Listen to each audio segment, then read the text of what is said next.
Welcome to Death and Aliens, an in-depth look at horror and sci-fi TV from two cousins who vaguely know what they're doing. I'm MK. And I'm Courtney. As you see, I am not Monica. Yeah, so the podcast is going through some changes at the moment, but we don't want to just like abandon our 5 listeners. So Courtney will be joining me for a couple weeks to finish up Kolchak. And again, still get like your opinions on what to do next, friends. I have ideas, but I would like to know what people actually want to hear me talk about. So, Courtney, you haven't been here for a while. How is life? Oh, yeah. Things have changed a lot since I've been on. I'm officially a licensed attorney now in New Jersey, which means nothing has changed in my life except a piece of paper, which is fine. I got a couch. My wine is no longer on my radiator. It is on a desk, which is nice. And I dyed my hair, as you can see. That's about all that's changed in my life. I went to Michigan for the first time. It's a very nice place in Cadillac City, McBain. They're tiny. There's like 3 people that live there, but I love it. They're gorgeous towns on the water. Definitely visit. I think everyone should.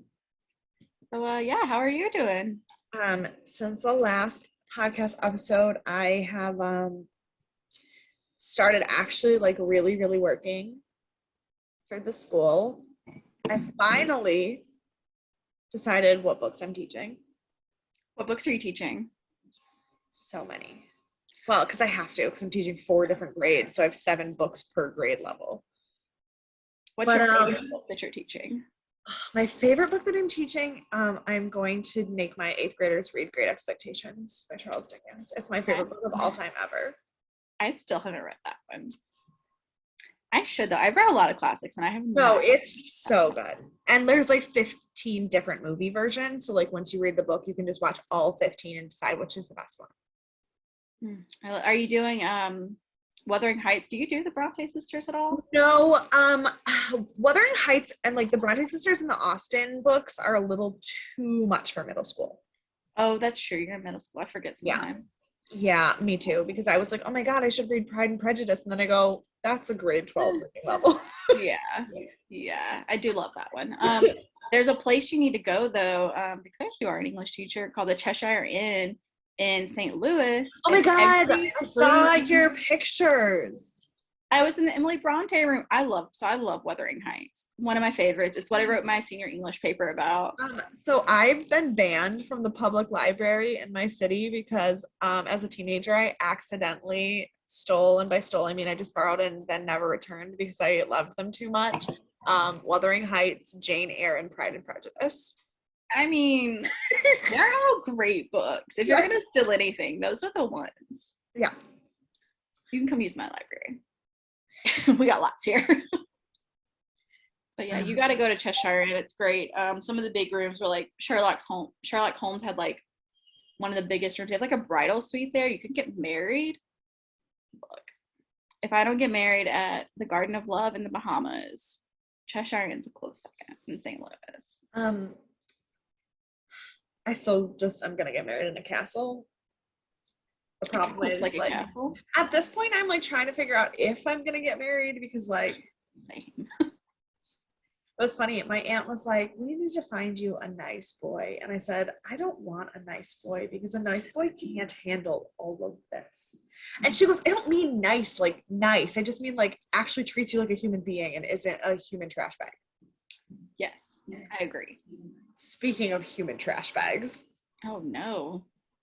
I learned that phrase from Trey on Bachelor in Paradise this week. That was the funniest line, I think. That is human trash bag behavior. Oh my gosh. I love Trey so much. My sister-in-law, like my brother's fiance, was like, I will give my ring back and marry Trey. Just kidding. I will never do that. But like also Trey. I have on good authority, and by that I mean the Murderinos Bachelorino page, that I think he is single and out at the clubs. I've forgotten where he lives, because wherever his uncle and Taj live. So on his uncle's Twitter, if you haven't seen, it literally says Trey's uncle in his bio now. My favorite was when Trey tweeted the picture of his uncle and everyone was like, oh, I understand now. Yeah. But really. So obviously I like to fill you guys all in on my reality TV every week, but this week Bachelor in Paradise was a dumpster fire. Oh my God, yes. Thoughts on the Demi, Kenny, Mari, Tia situation? So I love Kenny. First of all, I tried really hard not to. Even on the Tasha Claire season, when everybody else was kind of like, he seems really fake, I was like, no, he just seems like he doesn't give a fuck about anything. Right. So I tried hard not to like him because my dad's name is Kenny, so that's really weird for me. Which is also why Tia took him on a date, which was really weird. Yes. And I was like, that is the weirdest reason, because that is the last reason. Right. I would never date someone named George. Right. So like I can never date Kenny, but I can't help but love him. And one of the Murderinos got a cameo call from him this past week and posted it on the page. And I do not pay attention to the Murderino page. What happens for me on the Murderino page is I get a post on my newsfeed that says Bachelor in Paradise mega thread, and then it's just all of your comments. I'm glad I hope they're ready. So I see all your comments. Thank you. That's about it. Yeah, well, you should go look it up and watch his cameo video, because he is just like an excellent human. So I like him. I'm over Mari.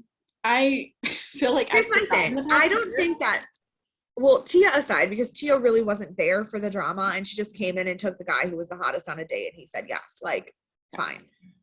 I do not care for Mari or Demi and how they handle it. I agree. And like everybody's like, oh, Demi's such a bad bitch, and I'm like, Demi is so whiny and she's so mean.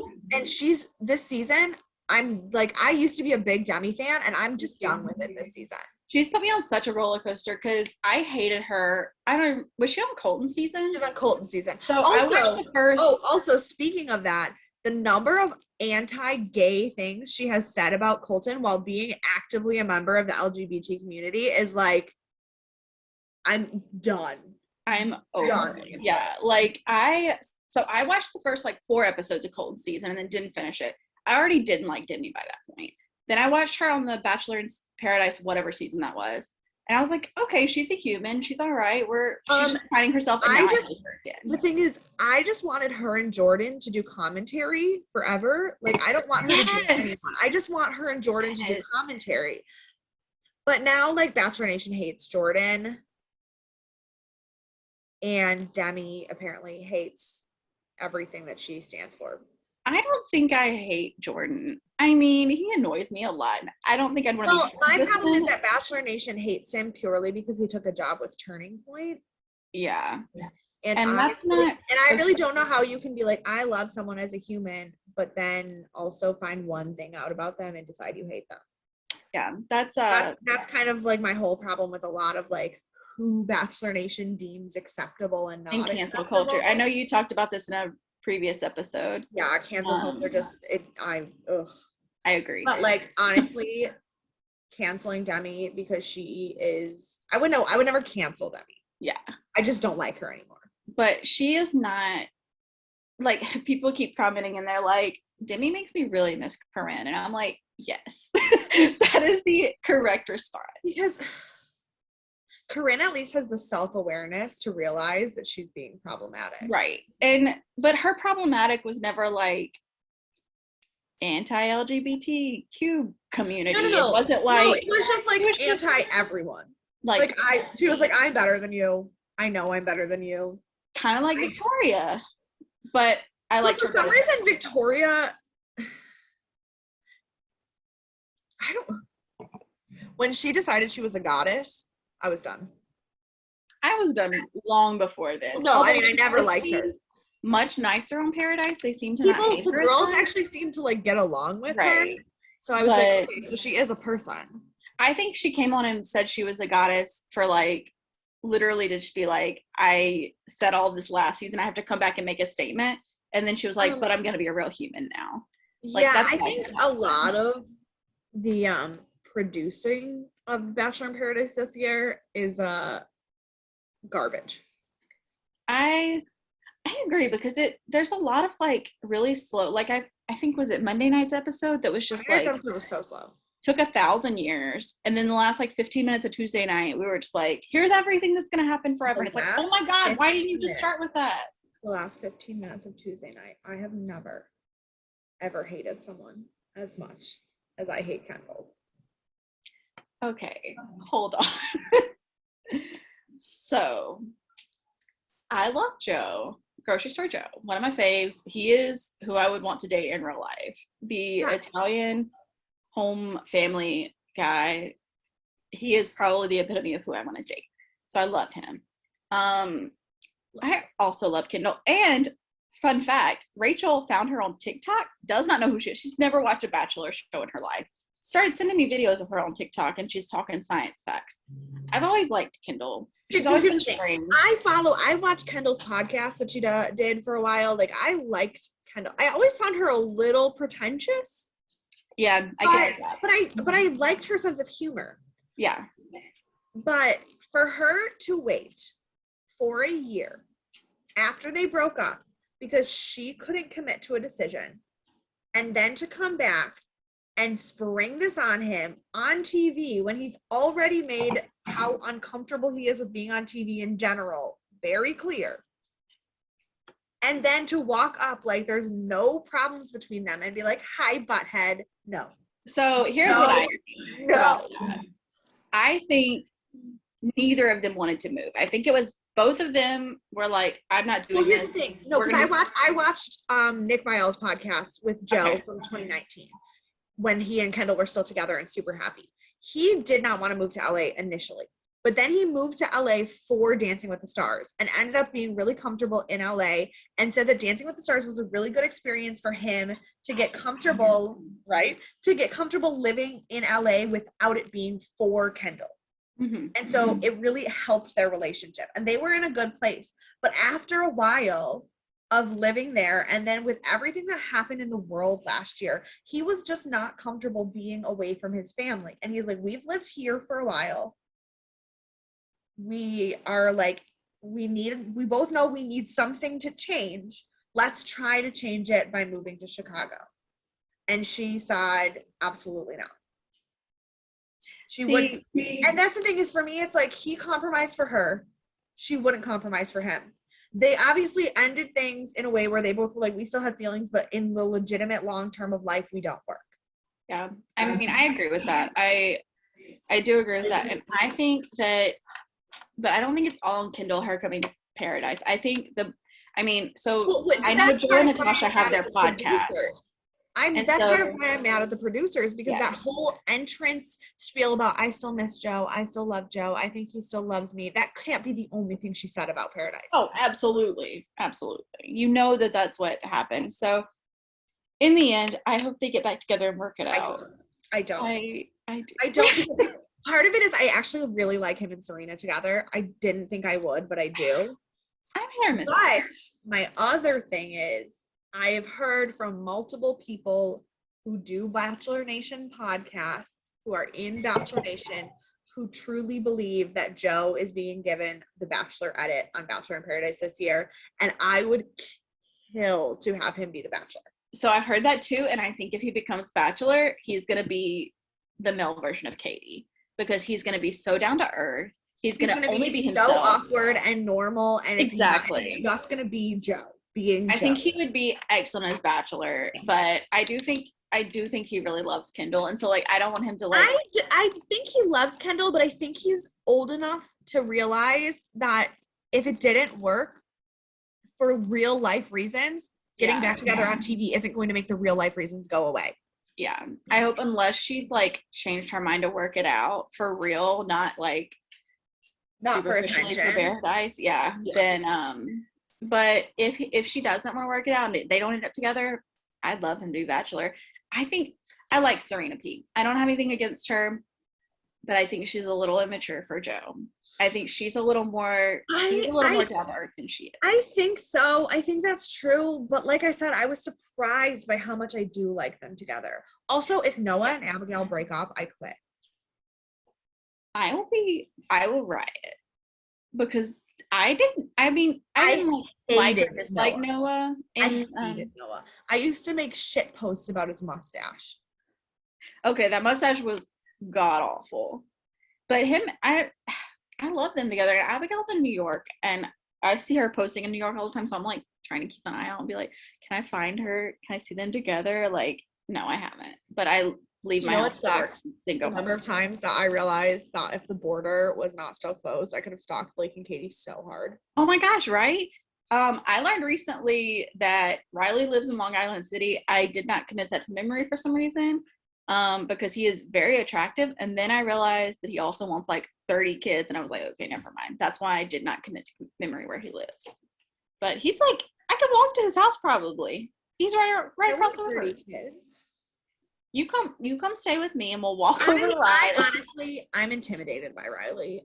I could not date someone whose muscles were as big as my thighs. Like, I'm so intimidated. So gorgeous. He is so pretty though, and he seems like a real nice human. Now that we've turned this into a Bachelor podcast. Look, you invited me on. Here we are. This is what happens. This is what happens. It's okay. We spent an hour and a half talking about Broadway before we started recording. Very accurate. Fun fact about these sparkling ice you're drinking. Yeah. This is very off topic. So I used to drink those in like late high school, early college. They were fine. I drink LaCroix now, which I also feel is like, it's fine. My dad calls me a couple weeks back, and he's like, you know what's really great? This sparkling ice. He was like, I only drink this now. And I was like, what do you mean? He's like, it's this new drink. I only drink it now. I was like, Dad, that's been out for like 10 years. I was like, I have graduated. I was like, you should try LaCroix. He's like, oh no, nothing's as good as this. Nothing is as good. And then he texts me. He's like, remind your mom she has to bring home my sparkling ice today. Like, because my mom's a grocery store manager. And like, just like, what year are you in? Like, do you know what year it is? I mean, here's the thing. I'm not under any impressions that this is new. Right. But I really like them. But I also only drink 3 flavors. No, 3.5. There's one that I'll like. Okay, so the black raspberry, the cherry limeade, and the strawberry lemonade. The mango is, or like the orange mango is okay, but I have to be in the right mood for it. The strawberry kiwi tastes like garbage. I used to drink the orange mango because I love mango, but they're a little sweet for me. See, that's the thing is I drink a lot of pop or soda, for those of you who don't know what pop is. Or Coke for those of you from the South. And like I drink a lot of pop. So I'm used to really sweet. And I don't drink enough water. And while I know that this is not actually like really going to hydrate me the same way a bottle of water will, it's sweet enough for me to still enjoy drinking it while still being healthier than most of the other shit I put in my body. Yeah, my doctor's been telling me I was dehydrated. That's what's wrong with me for 3 years. So I've started drinking this bottle of water that, as you can see, I drank until 1 p.m. I did not do well today. But I drink Coke Zero and LaCroix now. Those are my... I don't drink water. I'm always dehydrated. And when I do drink enough water, I feel sloshy and gross and decide I don't want to be hydrated. See, when I don't drink water, I get dizzy and pass out. And then my doctor's like, that's not good for you. And I'm like, yeah, no, I know. See, I just get dizzy and pass out and want to vomit all of the time. So, like, hydrated water. That's my life. Well, when you're hydrated, I can't help you. So, but yeah. Also, not having a doctor can't help me, but health insurance. Soon I will be insured again. That's the only good thing about having a big kid job. I feel that. This week, we watched Kolchak, episode 16, Demon in Lace. Which is an excellent title of this tape. Before I go any further, like I said, we're going through some changes in the podcast. Monica is unfortunately going through a lot of stuff in her personal life right now that is making doing the podcast not an option. And so while I was trying to figure out what to do to not just like quit the podcast, I texted Courtney and was like, hello, friend. Well, actually, no, Courtney volunteered. I was venting to Courtney about stress in my life. And she was like, girl, I got you. So then she asked what episode of Kolchak we were on. And I told her. And she said, I'm going to read the actual text because I almost peed myself. She said, saucy, I'll be prepared. I want that to be the name of my sex tape.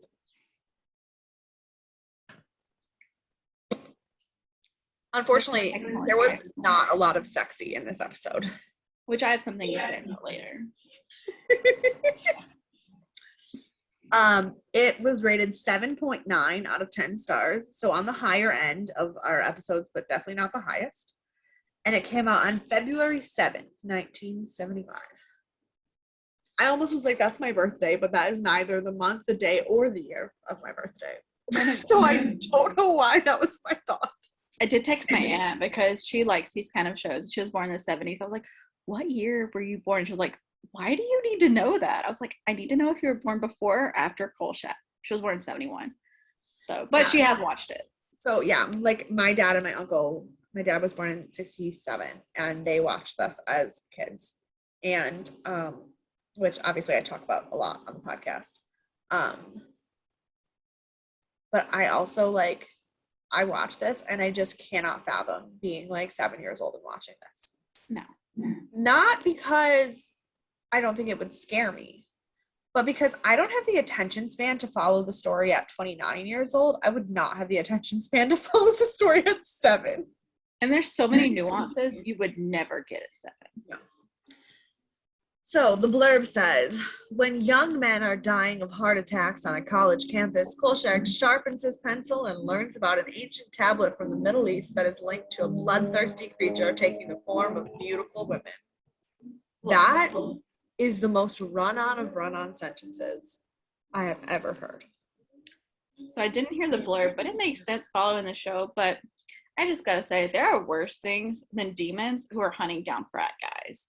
Like, I'd give them a pass. I'd be friends with them. They're not gonna hijack my body. I am not a size 0. Right, like I am not what you would consider too beautiful and ethereal to be real, so I'm not at risk. And frat guys are the bane of my existence and always have been. So, I can't. I can't know anyone who was in a fraternity. Well, I'm from the South, right? And they're very prominent there. I mean, I went to frat parties in college, but it was at a different college down the street from me because, like, my college didn't have a fraternity, and I don't really associate with the kind of people who would have been in fraternities unless it's like academic fraternities. Like, oh yeah, I mean, I was in that, but I worked whenever I worked at Stage, which was a retail store. Bill's Goodies, all tied together. All of the guys that worked there were in a fraternity. And so I knew them and I was friends with them and they were mostly fine as humans. But I went to some of their parties sometimes and like, these are the type of people I would not like try to stop a demon from getting, you know? So when I was in college, there was this fraternity called Teak, the TKEs. We had those. Yeah, the Teaks. And we would go to parties. And like me and my friend Corinne were like in with these guys. So like we got all of our friends invited to all these parties. And there was this one guy, I cannot remember his name because we called him the biter because every time he tried to make out with any of my friends, he bit them. Jesus Christ.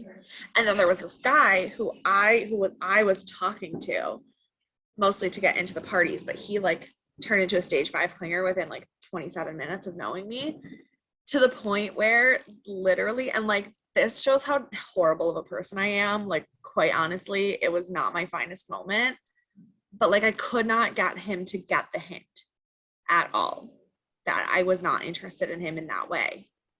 So I literally brought my high school ex-boyfriend to a party at this frat house and waited till the stage 5 clinger walked in and grabbed him and started making out with him. So look, I one of my friends from high school The problem was started a I fraternity. didn't tell him that I was doing that. Oh, So then both like of the guys ended up pissed off at me. well, yeah. And I was like, Then you don't have to deal with them anymore. My favorite fraternity moment was I had a friend in high school who started a fraternity at Tech, which seemed pretty low key because I knew a lot of the guys in it. They were fine. But one of the guys who I actually had like had a very short fling with in high school joined this fraternity when he joined our college. And so I was at one of the parties and he kept like hitting on me and trying to make out with me, and I just kept avoiding him.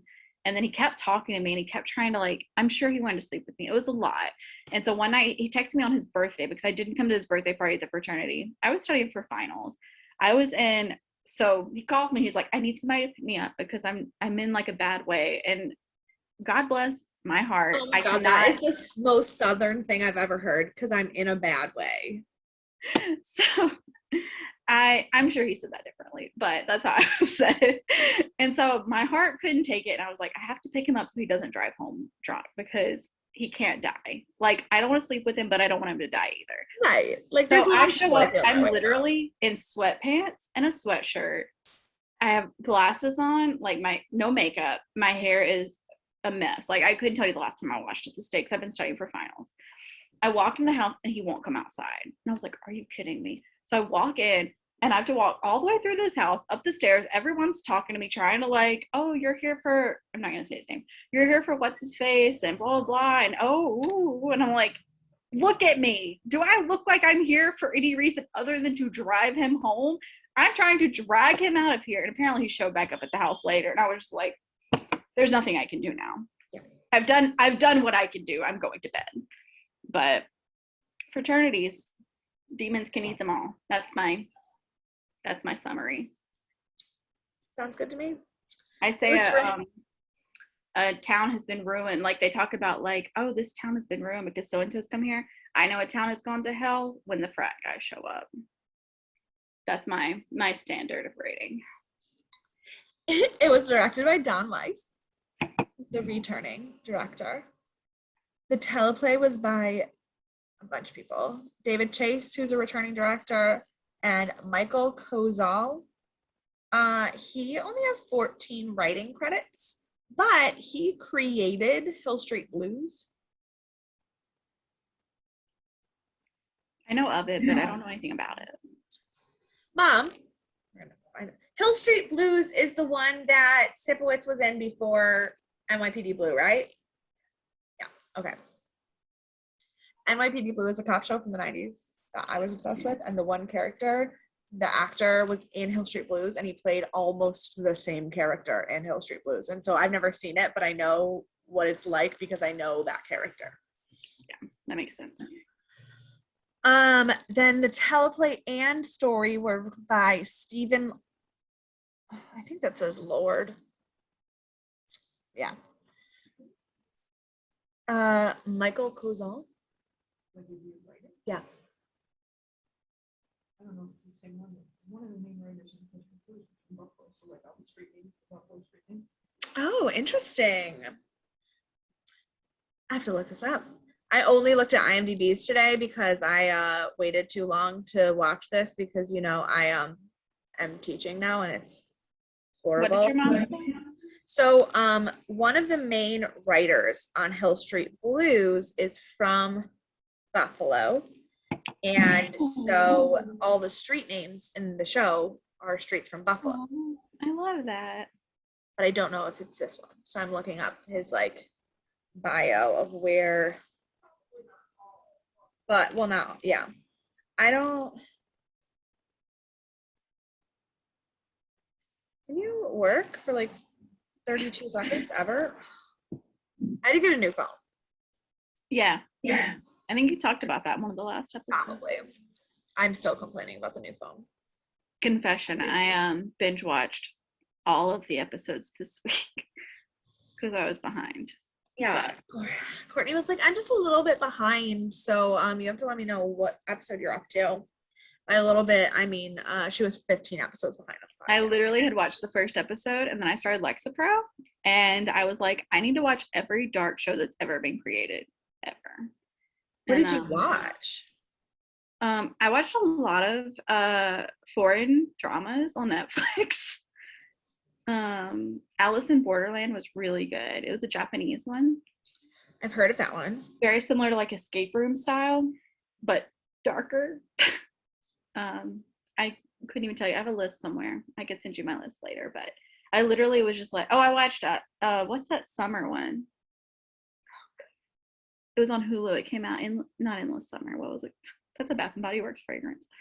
I used to work there, so I have those like in my brain still. I don't remember what it was called, but Cruel Summer. Cruel Summer. That's what started it all. But yeah, I just watched a lot of dark stuff. I've been watching a lot of thrillers lately. But now I've watched a lot of Kolchak. I cannot find anything about where this man was born, but it is very possible that he was born in Buffalo.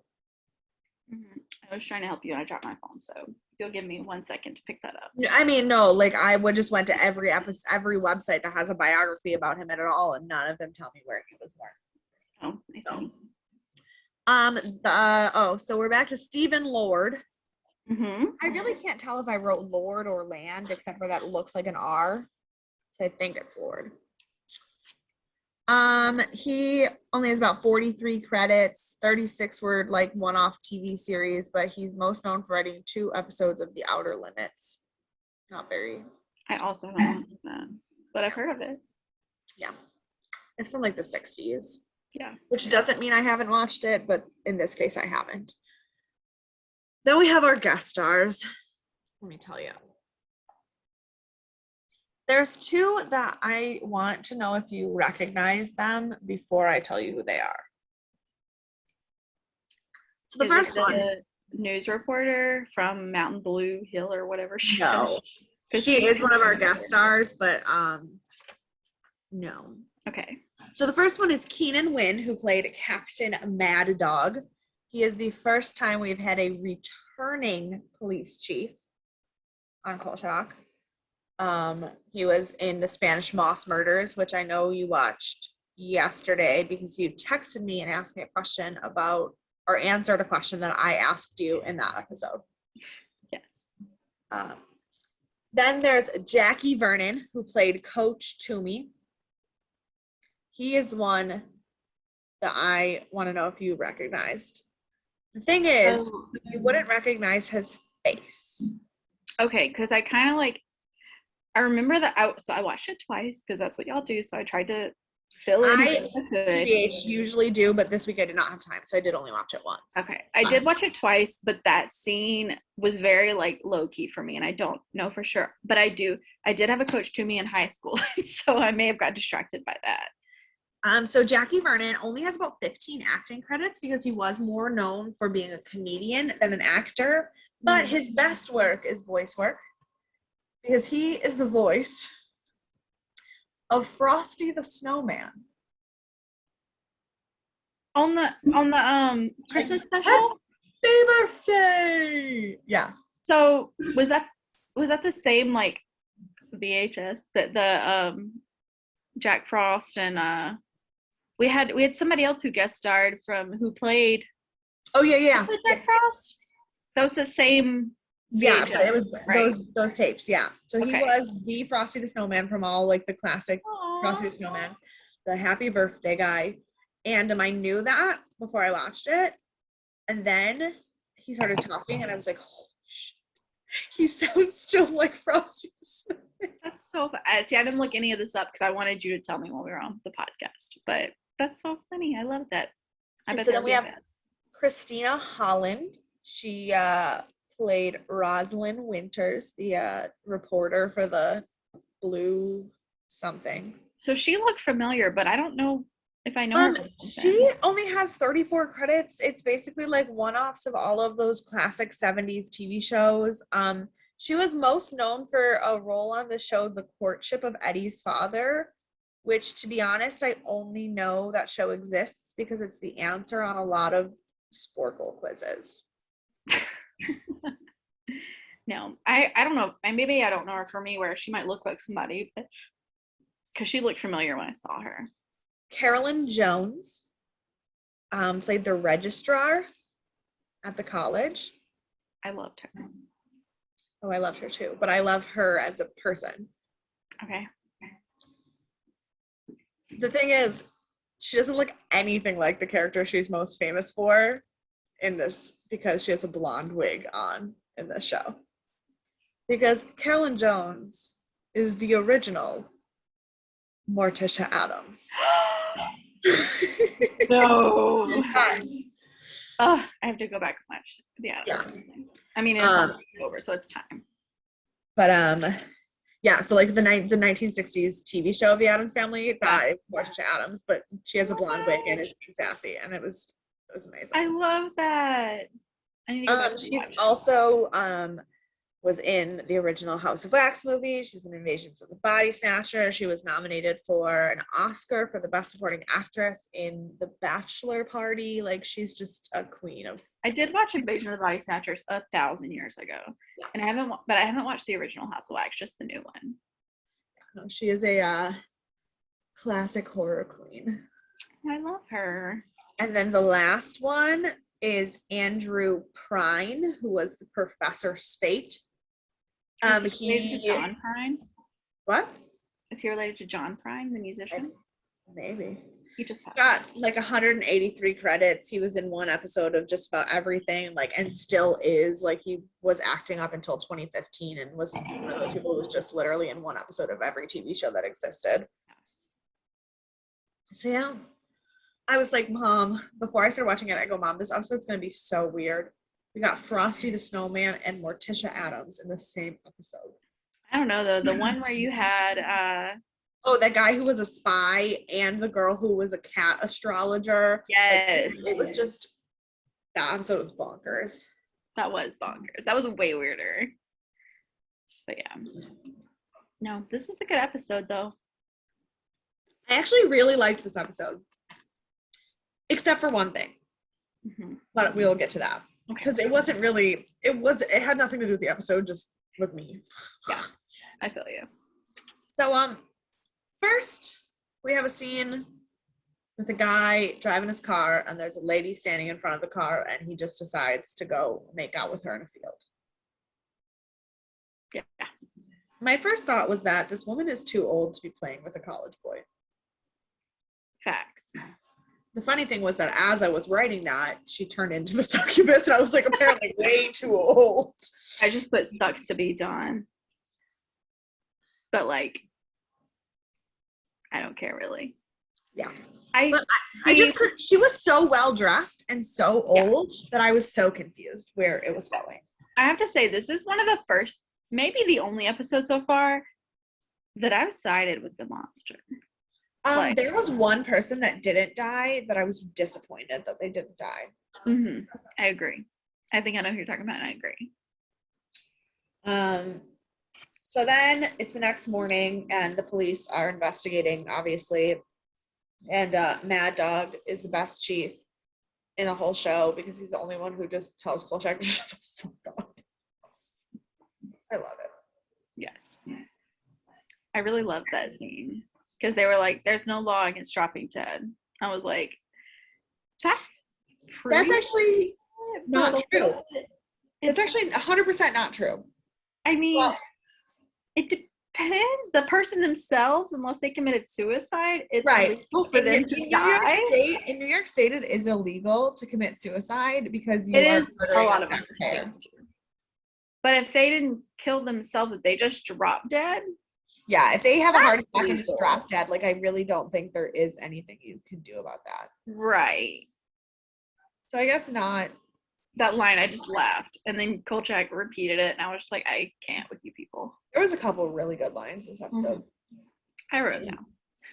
My favorite, though, was one that the coach said that my mom was like, you could not say that on TV today. Look there. I can't wait. Kolchak making friends with the smart, awkward girl. That's what I wrote next. I love her. I do too. And I love that it was obviously not a sexual relationship. Yes. Because a lot of times Kolchak has like his girl sidekick and it's like kind of awkwardly sexual, like even though it's not. He tries to be charming and like get them to do what he wants. This time he was just like, shut up. And she was like, no, you shut up. And I was like, perfect. I love it. I wish I could be her, but I'm not that strong. But when she told him to work alone, walk alone, I was like, well, that's the other thing. Girl. I changed my note about her being the smart, awkward girl to being a sassy, awkward girl. Yes. Because she wasn't actually that smart. Yeah. Like, he kept asking her questions and she's like, I don't know. But she was also a campus reporter. Like, I didn't get that far, okay? What do you expect from a campus reporter? Like, she's starting out. She doesn't know everything yet. The problem is I'm used to campus reporters who think they know everything. Oh, yeah, like Paris and Gilmore Girls. Yeah, like everyone I've ever known who works for a campus newspaper is way more Paris than this girl. Yeah, that's very accurate. So, so then Kolchak, oh yeah, so she drives a motorcycle, which is boss. It's bad. Kolchak was like, when I said wheels, I meant 4. I was like, you didn't specify. So then he goes to the football coach to get information about the health of the guy who was a star football player who apparently just had a heart attack and dropped dead. And the coach literally sounded like Frosty the Snowman. Like, apparently Frosty is not a put-on voice, except for like it's over-exaggerated a little bit. This man literally is Frosty the Snowman. I feel like I need to go back and watch it now that I know that he was Frosty. And he says a line that shocked my mom. He was talking about, so the first, because apparently there's a guy who's dead already that we don't see in the episode. Yeah. And so Kolchak was asking about that guy too. And he goes, no, he didn't make the swim team because his butterfly looked more like an effeminate moth. Wasn't there like a very early split scene right before the show started, or did I watch something weird from watching it on the app? The app was like freaking out for me. The first scene before the episode started was just the first guy dying, I thought, in the car. Okay, I thought there was like a 10-second split screen before, like where she like first showed her face, and then we went into the dawn scene where he was driving down the road. But again, I don't know. I didn't see that, but I know I was still paying attention in the beginning. So there was a couple things that I didn't see, but like I heard something happen and I was like, oh shit, I should be looking at the screen. Huh? Yeah. But no, I missed that. My next question though is, I don't think you can answer this because we both said that we weren't really paying attention to the scene with what the coach was talking about, other than he said that the kids were healthy. He starts talking about like your options are like clean, healthy living or a can of tuna fish. And I'm so confused. Yeah, I also was confused because, and I watched it twice. I watched this episode twice, and every time I got to that tuna fish, I was like, what are you saying? Like, I physically like stopped everything I was doing the second time I watched through, and I still didn't know what was going on. Okay, yeah, because my note just says, what is tuna fish for? I don't know. I don't know. So then the next scene, we go to another couple. I was very confused for the longest time about how these deaths were happening. Because usually I watch the episode once, then I read the blurb, then I watch it again. Mm-hmm. And like I did specifically take note that it said beautiful women, but then I forgot and I couldn't figure out how this was happening, that there was just more than one girl. So here's one of my issues with the episode.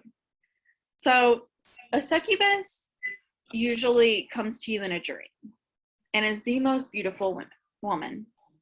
And here she shows up in different human forms. That's not how the story goes. And well, so that also depends on which version of the myth that you learn it from. Okay, I think mine was Greek. If you know, if you know better. Whatever. I only looked at one. I think it was Greek. Yeah, so usually it is believed to be with sleeping men and in dreams, Right. but there are like I said, there's like lots of different, and this one is specifically going off of a like Sumerian myth, and I don't know Okay. about That the makes myths of ancient Mesopotamia to Yeah. know.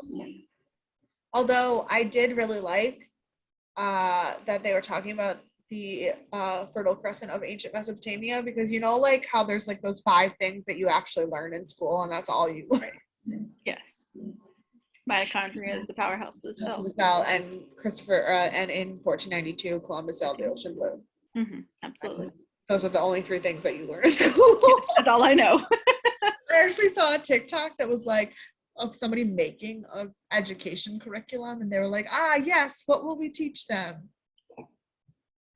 Oh, science, you'll teach them how. Oh, it was like math, you'll teach them how to do like their taxes and pay for things and all of this stuff. And then, oh God, what did they say? That was like the math thing. No, I'm gonna have to look it up. It was so funny. You may have sent it to me. I'm 4 months behind on TikTok. Well, that's why you haven't responded to any of my things. I'm going through Rachel's right now. I'm into August. I'll go through yours next. Okay. Yeah. Where was it? I also didn't know there were different versions of succubus, I guess. So I guess what's reached the modern world is more like the Greek mythology than which makes probably. sense. But I also kept calling them a siren for the first like 40 minutes, and I was like, this is not what That's not correct. These are not the same things.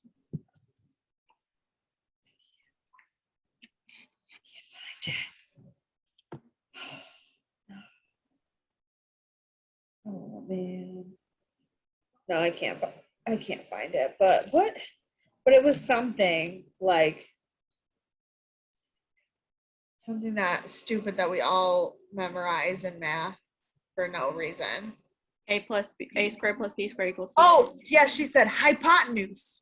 And Yep. they said, and the other person was like, what is that? And she goes, I don't know. And then it was the mitochondria as the powerhouse of the cell. Yep, And I was that's just another like, one. oh, this is so unfortunately accurate.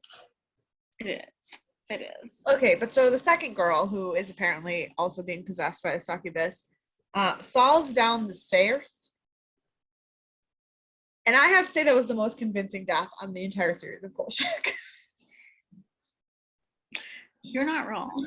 Because she tripped and she fell and she rolled all the way down the stairs in exactly the way you would fall if you drunkenly tripped on the stairs. That is one of the healthy fears I have of falling down the stairs of the subway. So, but my favorite was you could tell that they didn't care about like making it look pretty, and they cared about making it look accurate, because her skirt went up and it showed the worst granny panties I've ever seen in my entire life.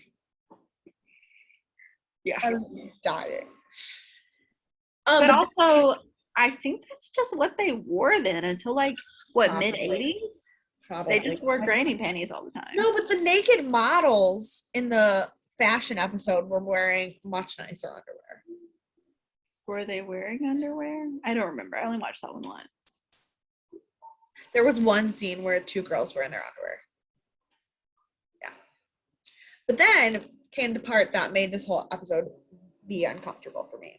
Because her boyfriend, he sees her, she's dead, he runs upstairs, calls the ambulance. Her boyfriend? He didn't know her before, right? Wasn't that one? Yeah, no, he said he met her that night, which I said, look, I can't help that all these boys are morons. Right, absolutely. But he starts dry heaving at the smell. Now, something that Courtney knows that the audience does not know yet is that I have been very sick the last couple days. And so watching another human being dry heave when I have been involuntarily dry heaving for 5 days straight was so uncomfortable. I was like, this is also too convincing. I don't think I can finish this. I don't blame you. It was rough. I was like, this is the most ridiculous human on the planet. Why No, can he not calm it down? wasn't. He wasn't the most ridiculous human on the planet. You know who was? The next guy.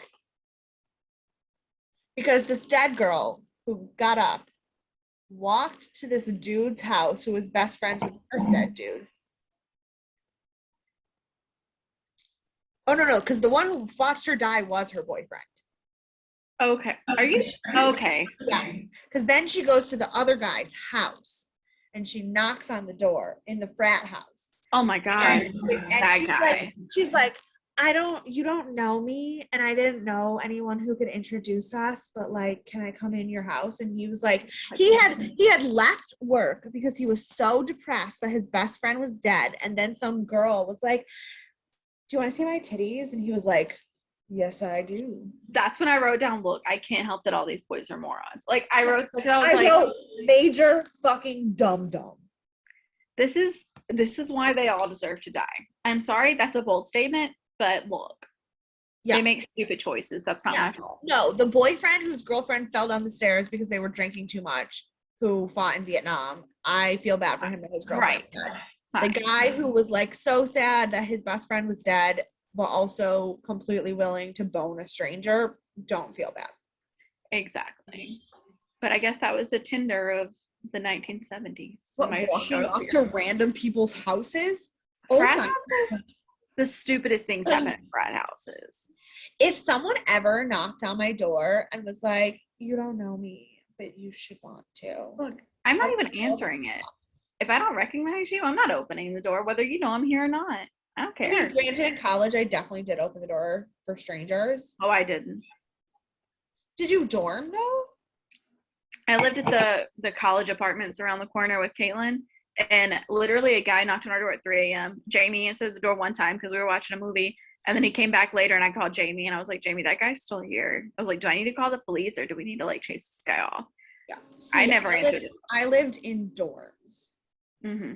So it's a little different because, like, at night, you can't get into the dorm building unless you already live in the dorm building, but you can just run up and down the stairs and knock on whoever's door you want to. And I lived in a dorm where the floors were single sex, but the building wasn't. So like we had some dorms like that. Yeah, too. The second and third floor were all girls, but the first floor was boys. So the boys from the first floor would be like dumb and drunk and want attention and just go knock on all the girls' doors. And so like I would open the door and be like, wow, you're stupid, and shut the door. Guys are so dumb. Yeah. Also, like, my roommate and I never locked our door freshman year because we both really like to sleep, and it was a known rule in our friend group that if it was 11 a.m. and you hadn't heard from me or Brittany, you needed to just walk in the room and wake us up because we didn't go to class and we were not awake. But you were in Rochester, right? Yeah. So it was like, I haven't been to Rochester, but it's relatively small town. Well, no, okay, Rochester isn't. The city of Rochester would be a terrible place to do that, but my college was not in the city. It was in a suburb that is technically one of the 2 richest suburbs in the entire United States. Oh, okay. You're probably fine then. Yeah. So, we went and locked our door in Ruston. We were on the edge of, it was us and, oh my God, I have not slept in so long that I have no brain. We were on the edge of the other town of college. So like it was college kids and old people. That was our town. That's it. Yeah, that was it. College kids. It was an enclosed campus. So like it wasn't like a city campus where like your building's on the street. It was an enclosed campus. You had to live on the street. Yeah. Like a lot of people like used our parking lot to try to like go to football games and stuff because we weren't college apartments, but we were apartments associated with the college. Oh yeah, no, mine was like we were third party. Even when I lived in the apartments, I lived on campus and it was a closed campus. So like I was never worried. I did what like except for in those apartments. I did become the bad guy my senior year. because I lived in one of the apartments, so we had space, so we would have like parties. And once I actually became 21, I stopped letting underage people into my parties. Look, they had strict rules. We like couldn't Like the thing is, did I drink underage and hide alcohol and sneak it all the time? Yes. But once I was 21, I was not getting in trouble for you doing that. They had rules. You couldn't have, if you had, so the apartments on campus had 4 rooms, and if anyone in your apartment was underage, you couldn't even have like alcohol in your fridge. Oh, see, we were allowed to have alcohol, even though so it was me and my friend. It was also co-ed. So like David and I were over 21, and Shannon and Ray weren't. But because David and I were over 21, we were allowed to have alcohol. And if it was just the 4 of us at home and Shannon was having a drink with us, I never freaked out. Like I didn't care. But like when we would have parties, I didn't let anyone who wasn't a senior or junior into the party, because I was like, I literally was like, somebody walked into one of my parties one time and I go, who are you? I said, well, I'm friends with so-and-so. I go, are you friends with me? They said, no. I go, well, it's my house, leave. See, we were a dry town, first of all. Oh God. So like shocking. We weren't allowed to have anything, but when I did live I do have football games in a dry town. It's an experience. But I did live with a guy who was a drummer in the band when I was a music major. And we had a trailer out on the outskirts of town, and we would have parties all the time. And so people drank all the time at our place. But if you were on campus, they were real strict about it. And then I went to a Jesuit law school, and they were just like, here's some wine for everyone. Everyone gets wine. You're probably 21. Here you go. Like, it was a very weird experience for me. Yeah. College was a time. My entire theater department in college had to go to alcohol counseling as a department. I believe that. I was in a production of Pippin my freshman year of college, and everyone in the theater department probably should have been. Like it wasn't like they were like each individually, you guys have problems. They made the entire department. No, we had parties with the cast while we were. I mean, because I was in the orchestra, and we had parties with the cast, and it was wild. Every time, people were in their underwear. We had an underwears party. I did not. I wore like boxer shorts because I was so awkward as a freshman. No, I don't know anyone who I went to college with who hasn't seen me naked. Well, me too, but that's because we went to the Rose Bowl in California and we had to change on the bus constantly. Oh no, that's just from parties. Poinsettia, Jesus Christ, Poinsettia in San Diego. Yeah, no, theater kids are a breed of unlike any other. We did have a girls and guys changing room, so only the girls saw me not clothed, but except for when we went to San Diego, and then everyone was a free-for-all. But theater was definitely different. Sometimes I talk about things that I've done in college, and people literally go, I really just thought that was movies. Like, I didn't think real people did those things. Oh my gosh, I get that all the time because I'm friends with people in other countries now, and they're just like, that's an American thing. That's not a thing we do.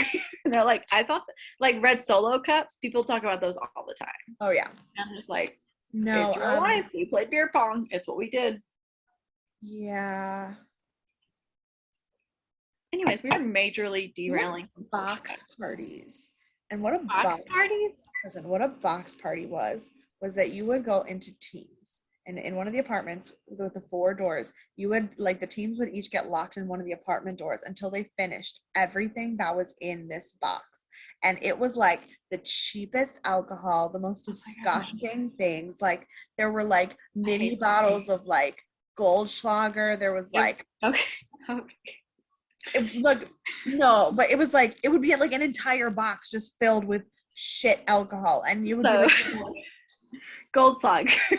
I drank a lot of that in college because our local bar that was literally like 3 seconds away from my apartment, it was called it was called like three something. I don't even remember. It's closed now. It's been like 2 different things since then. Yeah. But we knew the bartenders there, and so if you sang karaoke on Tuesday nights, so we'd go to Applebee's and get drunk on $1 margaritas, and then we go to Three Docks. That's what it's called, Three Docks. And we would, if you sang on karaoke, you got a shot of either Jaeger or Goldschlager, and I hated Jaeger, so I would drink Goldschlager. But because we knew the staff there, like the bartenders, we got a shot every time we sang. So you could see me up on the microphone.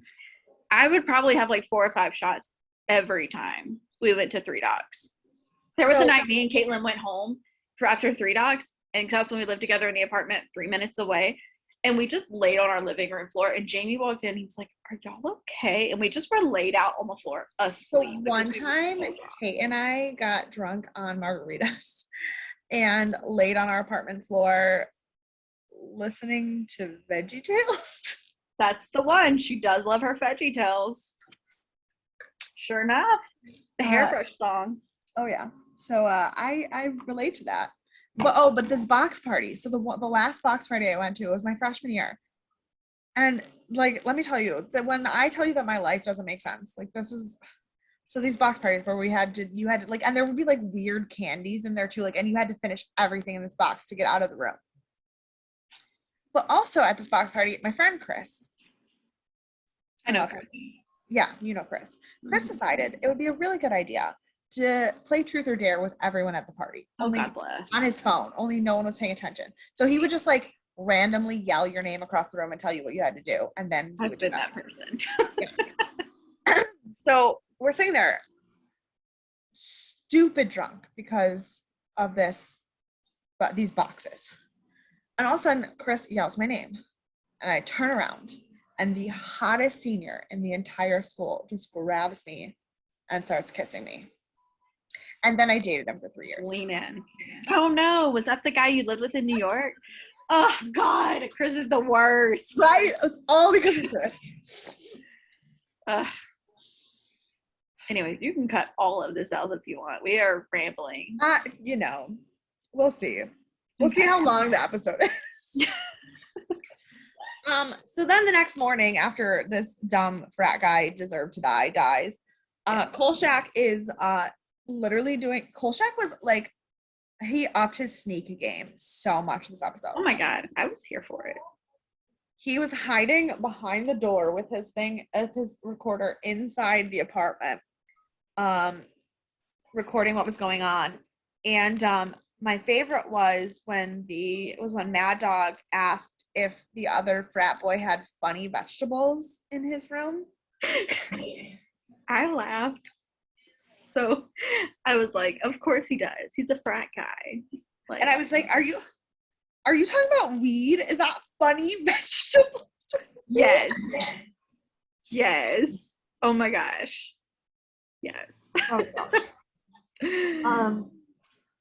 Then Kolchak comes in, he gets caught, and I cannot believe how many episodes in a row Kolchak has accused himself of breaking the First and Fourth Amendment. I also want to say, speaking of that, this is not legal advice. I am an attorney, but this is not legal advice. That is a violation of the Fourth Amendment because that was his property and he didn't have a warrant to take it from him. Therefore, he did not have to give up his cassette tape. Oh, I'm all about Kolchak and knowing he knows his I was so mad he gave it to him. I was like, you don't have to do that. Let me be your attorney. You don't have to do that. No, in the Chopper episode last week when Kolchak was like, who gave me a right to be here? The founding fathers. And then he did that whole speech about I died when he said that. Right? When his whole speech about his rights and where he was allowed to be and what he was allowed to do. And I was like, so my oral argument for my writing class, so it was like a year and a half long in law school, was about the Fourth Amendment. So like I am in it. And his Fourth Amendment was violated. You cannot take that from him as a cop. It is fruit of the poisonous tree now because I also grade bar prep essays. And that's one of the big things. But I just wanted him to know if I would have been his attorney 50 years ago, I would have told him not to give them that tape because he didn't have to. He did not. So then he goes from there to talk to the boyfriend from Vietnam. He's not from Vietnam. He was in the Vietnam War. The only reason I remember that was because the conversation that they had was about the smell of death. Yeah, that was rough. It was rough. He was like, I've been in Vietnam for 3 years. I know what death smells like. And then he was like, do you know what death smells like? And they did this weird close-up on Kolchak's face, and I was like, no, he does. He definitely does. I do want to say, when that happened, I was like, this is kind of an awkward scene, the way that the camera work was, because I don't know a lot about camera work. I am not a movie person, but it was like, he was just like, I do know what that is. And I was like, obviously. Like, why was that such a big, like, it felt like they tried to make it like a zoom in big reveal or like a heartfelt moment. And I was like, we know this already. Yeah.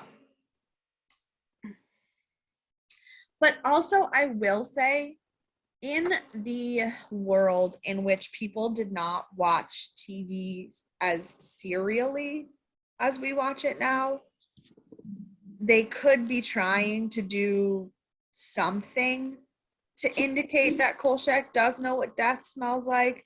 Because, like, if you watched Kolchak every week, obviously you know. But if you, like, happened to be putting on the Sunday night movie that week and it was this one, you don't necessarily know that Kolchak has a very intense relationship with dead people. Mm-hmm.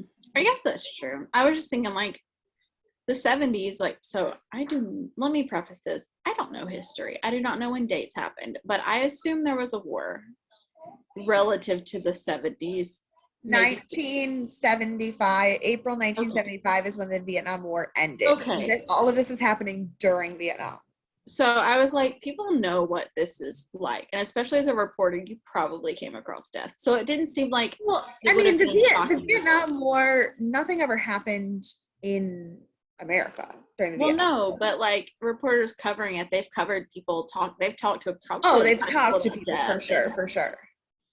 And he was in Chicago. I mean, yeah. Oh, Chicago they talk about gang deaths in Chicago. Even exactly. So, like, I don't know that I would have been surprised in the 70s in Chicago that a reporter knew what death smelled like, and it was not necessarily surprised, but I think it was like confirmation.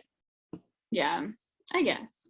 Because also, like, being familiar with the smell of death in the sense of, like, I have been reporter on the scene at a gang crime, gang fight, is different than I've been cuddling a zombie in a hearse. That is true. And Kolchak has done both of those things. I think it's hard for me to put myself there because I'm here. Because you've never cuddled a zombie in a hearse before? I have not cuddled a zombie in a hearse. That is not a thing I have done. Cool. Nor do I ever want to do that. I've never been in a hearse and I've never met a zombie. So I also have never done any of those things.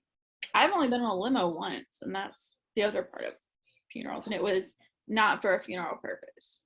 My friend Lance, who also lives here, who's from Monroe, he used to drive for the limousine company, and when he'd have to take it back, we got to ride with him and just play with the lights one time.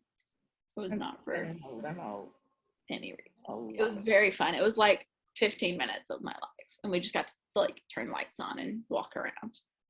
So anyways. Then Kolchak goes back to the college to get more information about these dead students, and he has reached a new low where he straight up stole a security guard's badge. Yes. Pause. Can you hear outside my window? No. Okay. Let me finish. And then he goes to the registrar to get the records. And literally, this is where we meet Queen Carolyn Jones, who is just the sassiest. I was obsessed with her. I love her so much. I wrote me as a teacher when she was like, you need to write legibly, and he started writing and she just ripped it out from underneath him and said, no, I said legibly. It's okay. I found me later in the episode, so I'll tell you when it becomes. But she was like, I don't care who you are. I don't care what badge you show me.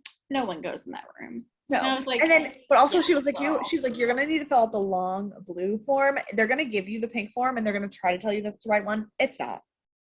And I was like, everyone needs her in their lives. Especially, how many times in college did you go to the registrar to try to figure something out and they give you no information? You need the skinny blue book or the square blue book for the test. Which one? Because they're different. God bless. Yes. Yeah. I would have loved her. What? Oh, so then Kolchak goes back to the office, and honestly, my next note just says writing crossword puzzles must be so much fun. This is where I came. And I said, I would totally be Miss Emily, who's just like, what was that word? I can put that in my crossword because you know me. I love a good crossword puzzle. I know. I literally, at first, I was going to make a note about how Ron and Emily never seemed to be doing any work. And then I realized what she was doing. And I was like, oh, I wish. I think you skipped the scene where he talked to the guy about the tablets. No. The first time when he talked about the mint. No, because this is the first time he goes to the office. There's 2 different times that he's in the office. Okay. And Emily doing a crossword. Yeah. Gotcha. So, yeah, so this is the first time, and he, because Kolchak is explaining what's going on with the dead bodies, and how he doesn't really know what's going on yet, and then he finds out that the tablet, he talks about the tablet being in town. But my favorite is that Tony honestly thinks that college students just make out with dead bodies. Look, I wouldn't be surprised to find that out. I wouldn't like it. But college kids are the weirdest. Kolchak was like, isn't it kind of weird that everybody like died with a body of a girl who had been dead for like 8 hours? And Tony was like, I don't know what they do on college campuses these days. Like, they're weirdville. I did feel like Tony then. I was like, I don't know what kids do these days. Like, and then they had that moment for just like a split second where they were all just like talking, sitting, and like Tony said something about like when he was in a drummer in a band, and then Carl was like, oh my God, you were in a band. And they just had a moment where they were all talking. And I was like, I wish there was an office style documentary just about the 4 of them. There is nothing I want more than the EP of Tony's original band. What was it? Tony Vincenzo. And it started with a P. Oh my gosh, I can't remember what it was. Maybe it'll be in our trivia. Okay. I'm obsessed. It was, Neapolitans. Yes, Tony Vincenzo and the Neapolitans. I'm dead. I want it, and I want there to be an office style documentary about them where Tony just complains about Carl, and then Ron tries to be like the Andy Bernard, and he tries to get the show to be about him, and it's just not. And then Kolchak's like the Jim who's just like, I do not care what these people are doing. I'm just trying to live my days. And like Miss Emily is Phyllis, where she just says really sweet things, but then all of a sudden you're like, whoa, lady. Where did that come from? Like that episode where she had the guy who was writing to her about his erectile dysfunction, and then she told him to take drugs, and then she went on a date with him. Oh my God. Emily! Oh. Okay. And then Tony says that he's going to change the newspaper to only be about news that is happy. Now, this was only a big note for me because of something I literally said at work today. I was telling one of the other teachers at the school that I think it's important for kids to read more nonfiction. So I have picked one nonfiction book for each of my grade levels this year. And I was like telling her what they were. And I go, it was just really hard because nonfiction is really sad. Like all the nonfiction books that are good books are about really sad things. So I was like, why didn't anybody write books about people who were like happy and just did normal shit? Yeah. And then Tony was like, we're gonna make the news more happy. And I was like, fun fact, doesn't work.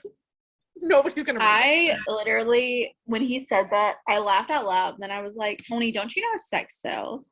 Like, we are not here to write happy stories. We're here to write the nitty gritty and the gossip. Like, that's what people want to know about. Like, it's awful. But like, especially like how much, like, if you see 2 headlines and one's like 50 people dead and one's like there was a festival, which one are you clicking on? absolutely 50 people dead. I mean, the 70s, it was right after the 60s, so we had sex, drugs, and rock and roll was like, Well, right, where it and like, was. I mean, and like right Glam now, rock. 1975, you're in the height of the fight to end the Vietnam War. Nobody wants to read anything happy unless that happy thing is everyone's coming home. Everyone wants to fight the government. They want to end the war, and they want glam rock was big in the 70s. I mean, that's all they want. And So Tony Vincenzo, God bless him, he was wrong. then Kolchak goes to talk to the very confusing archaeologist who I thought was gay for the whole episode until he started hitting on the girl. I love this scene. My only note about this entire scene is that man is a bitch. So I thought it was so funny when Kolchak was pretending to be an archaeologist, and he was like, I see where you converted it to mint here.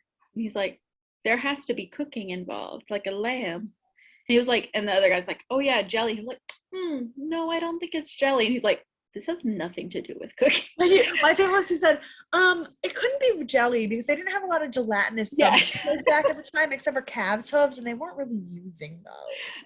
It was so funny to me.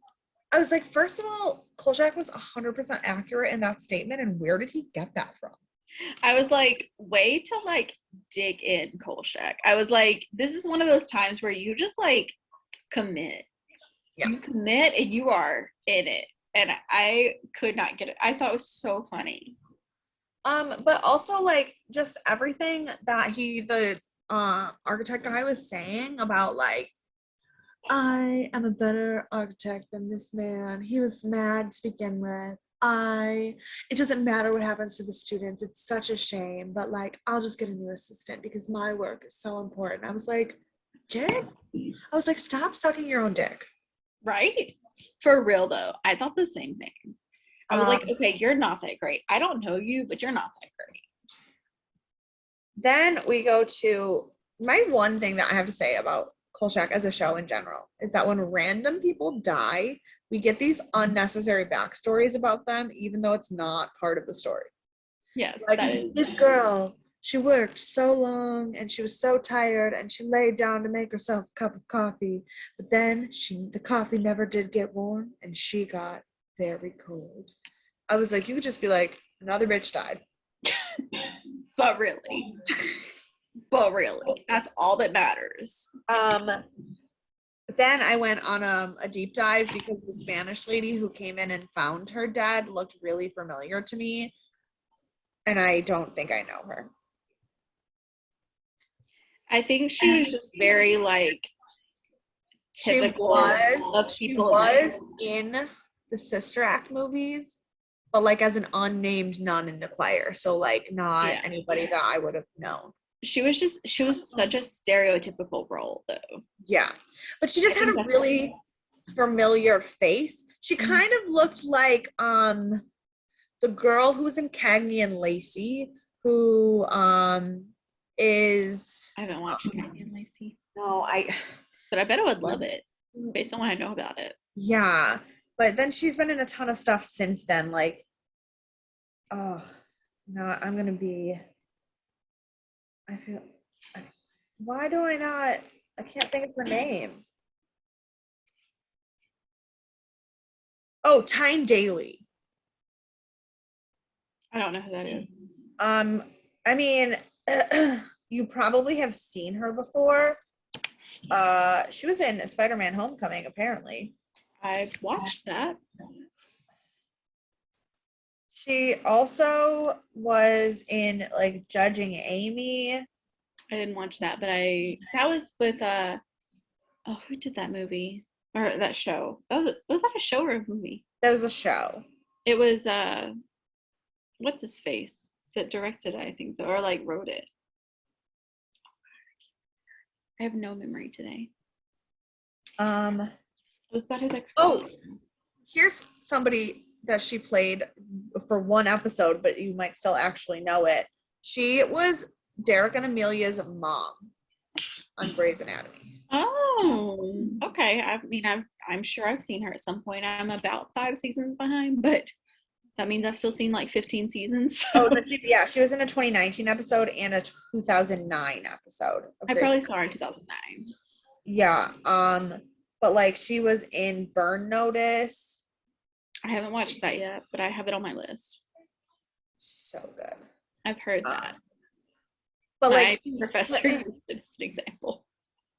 She's famous for Cagney and Lacey. But like then she did a lot of stuff. Like, and then she was on Judging Amy for a really long time, and then she's done like one-off stuff. But movie-wise, she played Anne Marie Hogue in Homecoming. I don't know who that was off the top of my head. She was also in The Aviator, apparently. That was Tom Cruise, right? I don't think I saw that. No, that was Leonardo DiCaprio. Oh, you're right.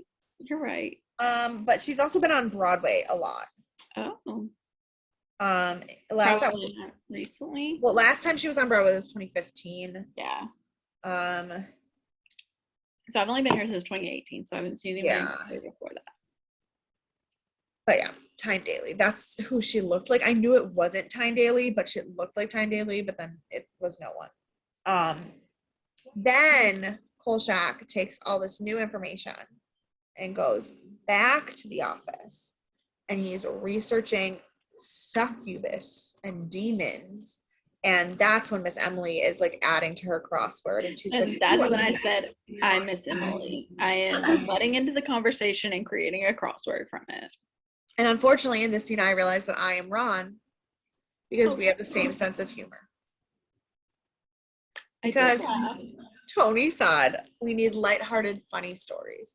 And Ron was like, oh my God, I found one. Funniest story. This guy was the governor, and he decided to set all the prisoners free for Christmas. So the prisoner came to his house for Christmas dinner, and then he killed everybody and burned the house down and started cracking up.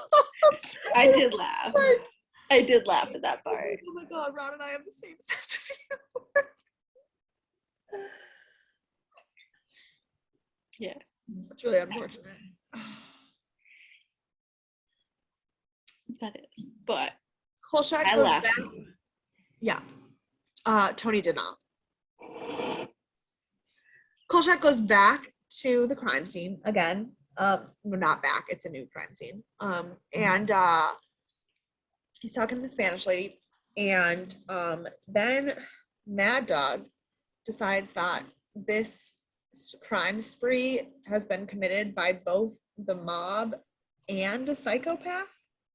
This is where one of the funniest lines to me was in the entire episode. Please tell me. When Kolchak says, murdering goes to college, I lost my mind. Oh, when Murder Inc. goes to college. I was like, and then he was like, yeah, oh no, he says Murder Inc. goes to college, kills everybody, and then just decides to leave bodies there in case they get lonesome. So here's the thing. So Murder Inc. was mob mafia. Yeah. In the like early 20s to 40s, early 50s maybe. But after, I want to say the 80s, there was a music label called Murder Inc. that was a rap label. And so my brain went, are we talking mob? Or are we talking music? And I pictured both at the same time. Oh my God. I'm trying to like watch this, and I died. Even I watched it 2 times. You know who I just Googled Murder Inc. records, and you know who was on this record label? Ja Rule. Yeah. And Ashanti. Yep.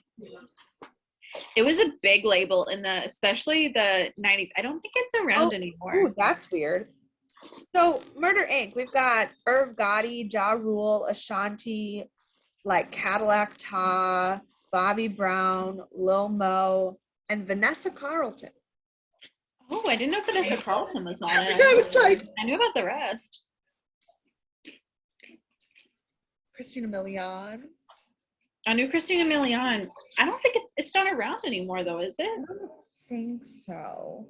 I thought it ended in the early 2000s. No, it didn't actually. Murder Inc. Records, founded in 1998, is still. Well, It's not officially defunct. son of a gun. I thought it was.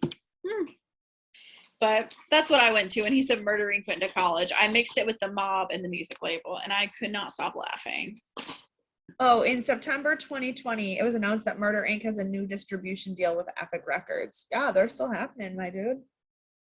So Epic's doing their stuff now. Mm-hmm. Is my chewing loud? You're fine. About I did not know about Murder Inc. record label. I just thought him describing how they put the dead bodies together in case they got lonely was ridiculous. That is also funny.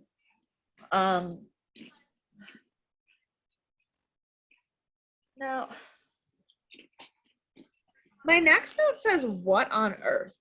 And that's it. That's all it says. Was it about the woman? Is everything all right over there? Okay. My mom opened something on her phone and the volume started playing automatically and it was a lot. Yeah, I don't know what. Whenever he was in the house, the frat guy or whose girlfriend died, and he had the new girl he had met at the bar, and then the guy who was running the tablets when they all met each other.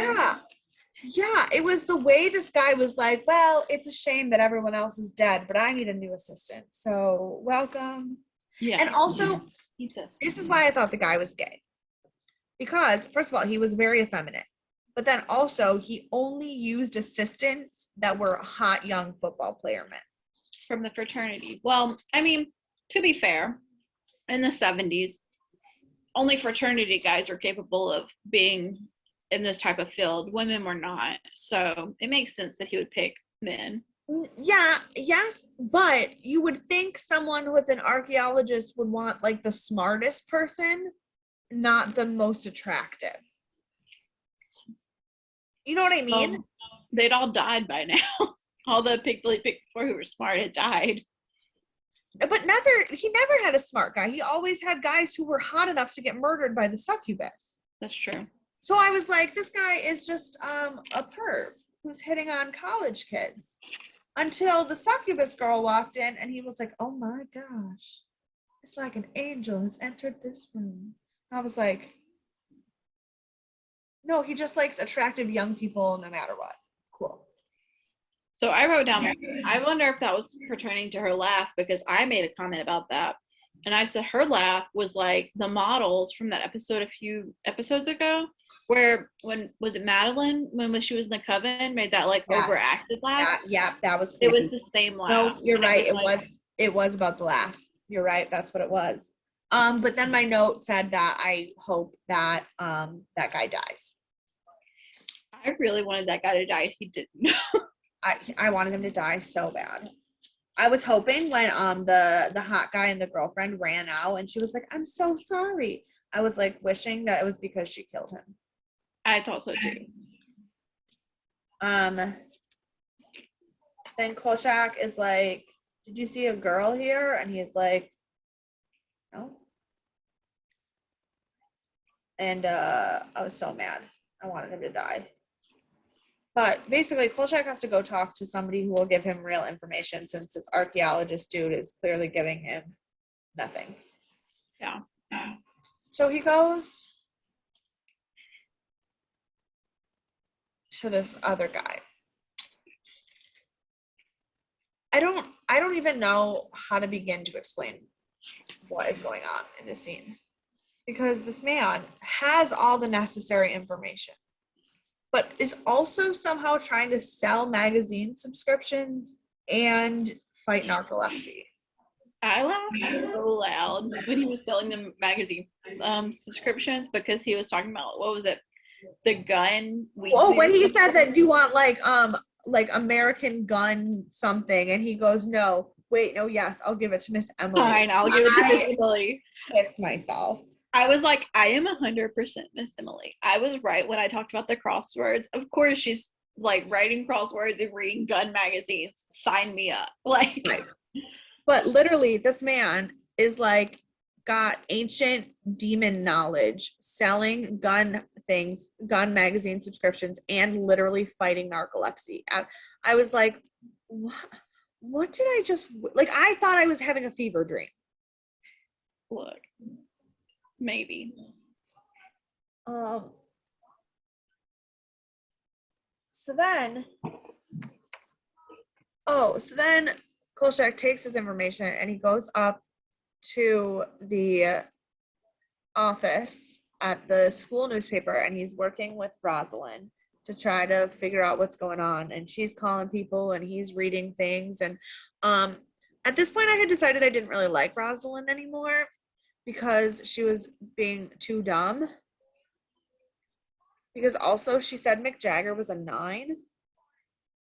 Yeah. And then that the only Latin she knew was like habeas corpus and ipso facto. Right. And I was like, you gotta stop. Like, First of all, you didn't go to law school, so that's not where you learned those terms, which means these are not the only things you know. Right. No. So who did she call the 2? She said on scale of 1 to 10, with Mick Jagger being a 9. Yeah. Who did she say was I a don't 2? remember.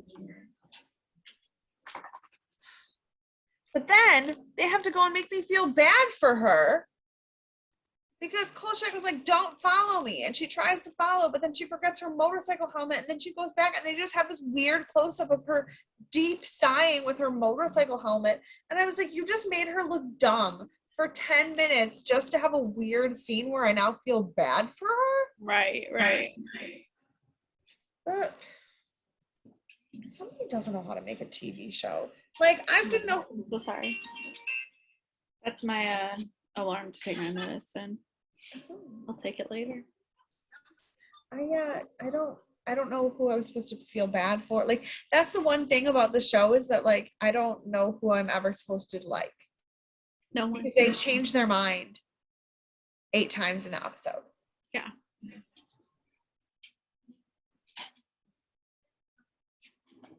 I don't know. My next note is about when he actually like beats up the goal. So Same. My next note actually just says ew. I literally went like full clue on this one, and I put Kolchak with the tire iron in the study. Like, so my note was not actually about the beating of the sign. It was about the results of the beating of the tablet. So Kolchak has to destroy the tablet to destroy the succubus. And the first time he breaks apart the tablet in any way, the succubus stops being the pretty girl. yeah. Unfortunately, she is mid making out with this hot guy, which means we then see a scene of the hot guy making out with the dead old lady body. Well, we saw that with Dawn too in the first scene when she killed him. Yeah, remember when I said I realized that when somebody was screaming, I had stopped paying attention and I needed to look back up at this TV? That was the first thing. That was the thing I missed, was him actually, like, I saw her face, but him actually being attached to it, I did not see. Gotcha. So then I saw it this time and I was like, no, thank you. I would like a refund, please. Then the succubus comes to attack Kolchak and try to stop him from destroying the sign. And I could not figure out what the heck she was doing. Was she trying to like make out with him and like seduce him and like I don't know. I don't really know. I thought she was trying to like attack him. Right, but then clear like who she was at that point. She was trying to attack him. She obviously was like in the old lady body, but then like Kolchak like wiped his face like she had been trying to make out with him. I don't know. Maybe she thought like if she like connected with his lips, she could suck his soul out. Yeah. Which is what I always thought succubus like did, was they like seduced you and then like sucked your soul out through your mouth. Now here's where I would like to talk about succubus if you're down for that. Yeah. They got a few things that didn't quite line up for me. So I got this from spiritlover.com. Okay. So it's a very reputable source. as you can tell, which I had heard these things before, but I found them on this site. So succubus are always naked and they're invisible, which was not portrayed in this scene. No. A lot of times when I've heard of succubus, I've heard of them relative to sleep paralysis. Yeah. Have you ever had sleep paralysis? No. Okay, so I haven't either, but I was listening to an Ologies episode, which is an excellent science podcast if you've never listened to it. And there was a guy who studied sleep who was talking about it. And sleep paralysis, so when you go to sleep, it is honestly one of the things that is the most terrifying to me. So same. It's so scary to me. I am terrified of sleep paralysis, but being explained it makes sense. I'm still terrified, but it makes sense at least. So when you go to sleep, there's like a switch in your body that like flips and your entire body's paralyzed while you're sleeping. You don't move when you're sleeping, like real sleeping. And then when you wake up, which is why you know that I've never slept like deeply in my life, because I never stop moving. Exactly. Same. And so when people wake up and they see demons and shadows and succubus and all these other things, it's because they wake up, but their body still thinks they're asleep. So their sleep switch is still like flipped off. And so they're still paralyzed and can't move. And they're seeing these things. And none of those things were portrayed in this episode. And that's what I was looking for with the succubus. Well, so I'm trying to see if there is like a different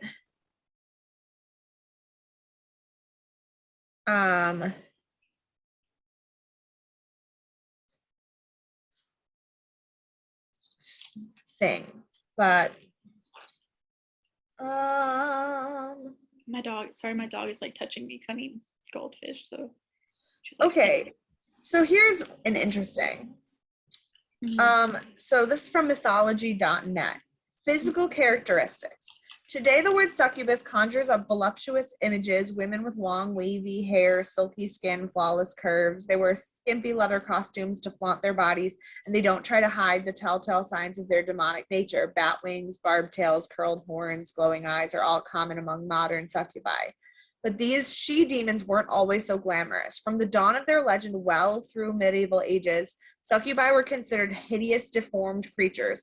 They were somewhat smaller than average people, and they stooped and crawled instead of walking upright. Their feet were like raptors, and their faces like gargoyles. Okay, so I read that about incubus, which is in the beginning, they were both considered very similar, but over time, they split up between genders, and succubus became women, whereas incubus became men. Yeah. But I read that about incubus being that way. Right. Well, because this is saying that like they both were that way in the beginning. Yeah, exactly. Yeah. Before they split into two genders. And part of that is because if you're a demon that feeds on sexual desire, a female would not want to look like a gargoyle, because no man is like, yes, let me have that. And even still, they say like, even like now, if you're thinking of succubus, incubus, the incubus are still kind of that way, whereas succubus are beautiful women, but they don't like they don't like go for certain genders. They'll go for men, women, non-binary. They'll go for even other succubus. Like they don't focus on just one gender or one entity even.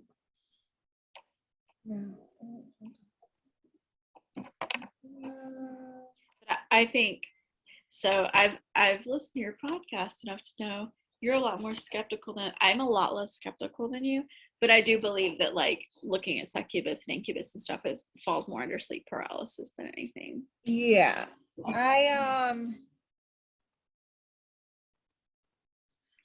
looked up the Middle Eastern beliefs about succubus, because this is talking about something that happened in Iraq. While other forms of the succubus participate in sexual intercourse to collect semen and become impregnated, this particular succubus is instead a judge of character and exacts revenge on those who commit adultery. She attempts to lure these men to have intercourse with her, at which time sharp razors within her vagina slice off the partner's penis, leaving him in agonizing pain. That's like the energy. Yeah, having rendered the man helpless, she turns into her true form and proceeds to eat him alive. Well, like that's that movie. I haven't actually seen it, but I've heard the movie Teeth is about that, or similar. That, Not succubus particular, but like vaginas with teeth. that is really, really intense. It is. Yeah.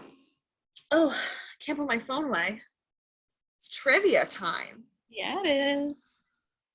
Um, I love this part. I do too, but sometimes I just like it because I like to know more than people on IMDb. Because sometimes their trivia is so dumb. Yeah. All right. What are the Oh, before we get into this, I do want to say, so I looked up succubus while I was watching it to see kind of some fun facts and stuff. And Yeah. after like 3 Google entries, it just started going into succubus porn. And I was like, this is not what I'm looking for. No. But it was very prevalent in the porn sites, apparently. Unfortunately, there are no goofs. Oh. Which is actually, I believe that because I thought even though there was some weird camera stuff, there wasn't really any like messy camera stuff this time. Yeah, I agree. Our trivia. When Kolchak is talking to a student in an apartment house, the student asks Kolchak if he was ever in a war. Kolchak tells him a few, which means Kolchak would have served in the Second World War and the Korean War. Mm-hmm. That makes sense. How old is Kolchak? I mean, I guess that it has to be those two. Well, I would think so. I picture Kolchak in his like mid-40s, maybe. Yeah. And so, I mean, we're in 70, so that would have been so if he was 20, that would have been 20 years ago, would have put him that would only put him in the 50s. Well, no, if it's in the 70s and if he's in mid 40s and so say he's 45 in 75, that means he would have been born in 1930. Yeah. But that means that in 1945, he only would have been 15. Yeah. And so maybe he's in his 50s, which puts him more on track with Tony Vincenzo. Which, you are not caught up to last week's podcast episode. I got very confused at a moment last week because I just could not understand why Tony acts so fatherly. And I looked it up, and Simon Oakland is only 7 years older than Darren McGavin. They are actually closer to the same. Which makes sense. So Darren McGavin was born in 1922. Okay. Which would have made him. Okay, so that would have made him 53 in 1975. Which makes more sense because that means in 1942 he would have been 20. Which was in the 40s was World War II, right? Yeah. Okay. That makes more sense. Okay. Yeah. In this episode, near the end of the show, the campus newspaper reporter is talking on the phone, and the line light is illuminated on the telephone. When she hangs the phone up, the light never goes out. That is a goof, not a trivia. Yeah. You are mislabeled, sir.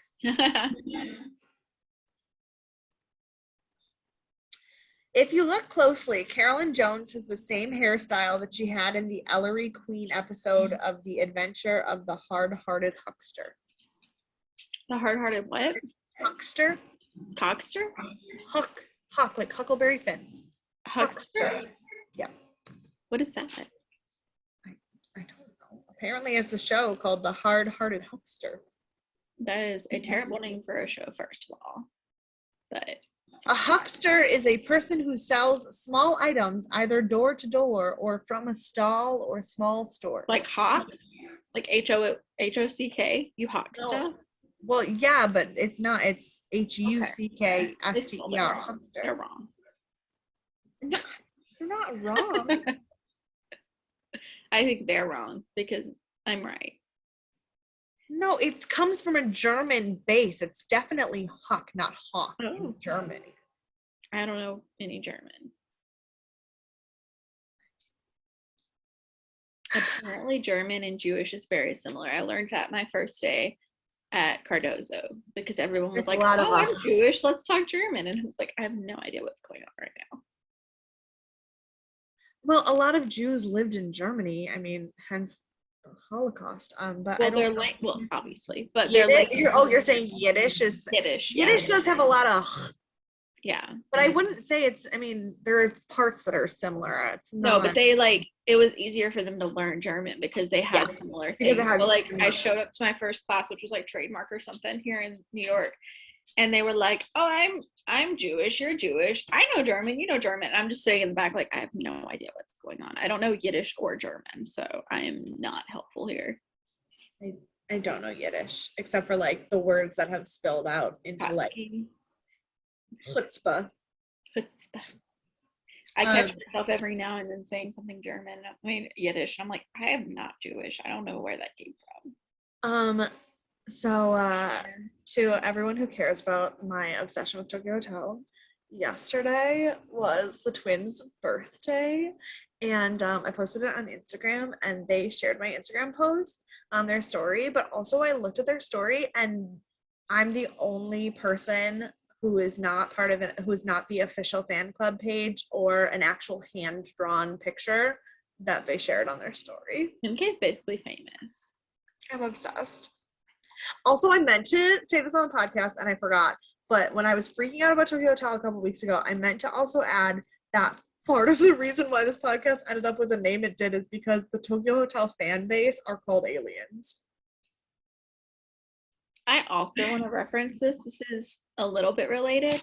I got this really cool notebook that has, it's from 1937, but they turned old books into notebooks, and they actually call their store DNA, which I learned a couple weeks ago while I was in Michigan, and it made me think of, obviously, Death and Aliens. So you should check them out too. Their DNA on Facebook and other places. Dana and Allison, they make really cool books. So that's what we've got for you this week. Courtney's gonna be with us for a couple more weeks, finishing Kolchak. Sorry, my TV is still on, and the image that they have as the like image for the Demon and Lace episode on the DVD is terrifying. I turned mine off because my TV is too hot. Look, it has been a disaster in New York. We got hit by Ida after Louisiana got hit hard, and then it came to New York and hit us, and it felt like it was chasing me, but it did not hit me. Do not worry, I'm fine. But it's hot with my TV and my light on, so.